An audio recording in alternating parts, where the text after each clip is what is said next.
What's up everybody? Welcome back to another tutorial. In this tutorial, we're going to teach y'all the best way to double scissor. Let's get started.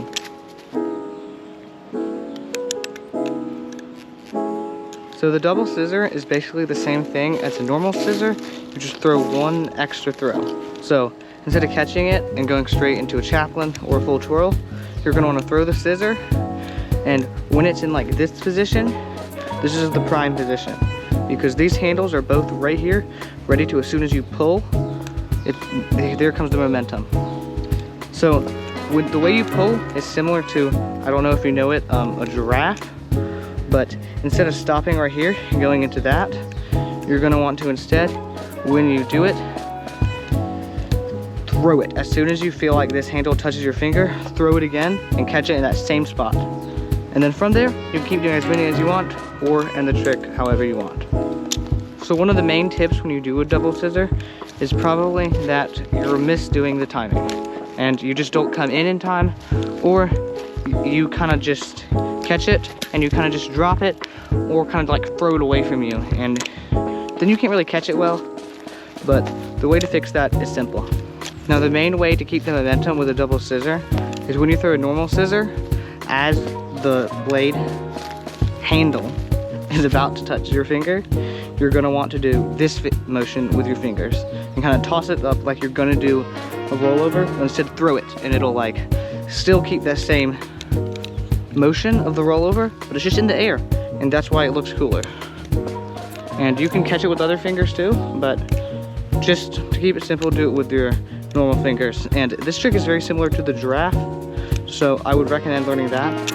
I personally learned the giraffe before I learned the double scissor, so I think both are good tricks that kind of, you can learn one while you're kind of learning the other. So they're two tricks you should practice right around the same time. Some useful tips that help with double scissoring is when you catch it, make sure it's near the tips of your fingers and not way down here, because when you're way down here, it's hard to keep the momentum, and when you throw it, it'll do some weird things like that. But if you catch it near the tips of your fingers, you can throw it good and catch it good. And it doesn't really matter for the last catch, but yeah, that's how you should do it. Now the key thing to remember about with double scissoring is you have to keep the momentum. As soon as you lose the momentum, you're going to do like a weird half rotation, or you're just going to like catch the blade, and that's not good. So when you go for the double scissor, a good way to practice is to stop, throw another one, stop, throw another one, and just keep going until you mess up. Another thing to know when you're trying to get good at double scissors is that light knives work the best. The reason for that is that they just carry momentum a lot better when going between the scissors, and it's just easier to practice and execute them there. I'm not saying that heavier knives can't do them, they're just going to be a lot harder, and if you're still trying to learn it, doing it with a lighter knife is going to help a bunch. Some lighter knives I suggest would probably be the Squiddy Owl, the Nautilus, and the Squiddy Bee. But those are all great options. Even though I learned on a Kraken, I think these ones perform the best at doing double scissors.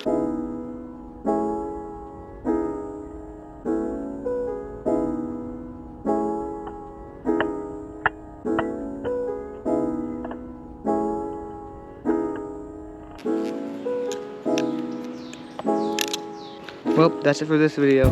I'm not the best expert on double scissors, but I hope you all learned some of the tips that helped me learn how to get somewhat consistent at them. They're not the most consistent trick, and I would not recommend doing them on a live blade until you're almost 100% consistent you're gonna get it, because they sure are scary on a live blade. I've never done one on a live blade, and I don't really want to, because I don't want to cut myself doing a trick like that. See you in the next video. Subscribe.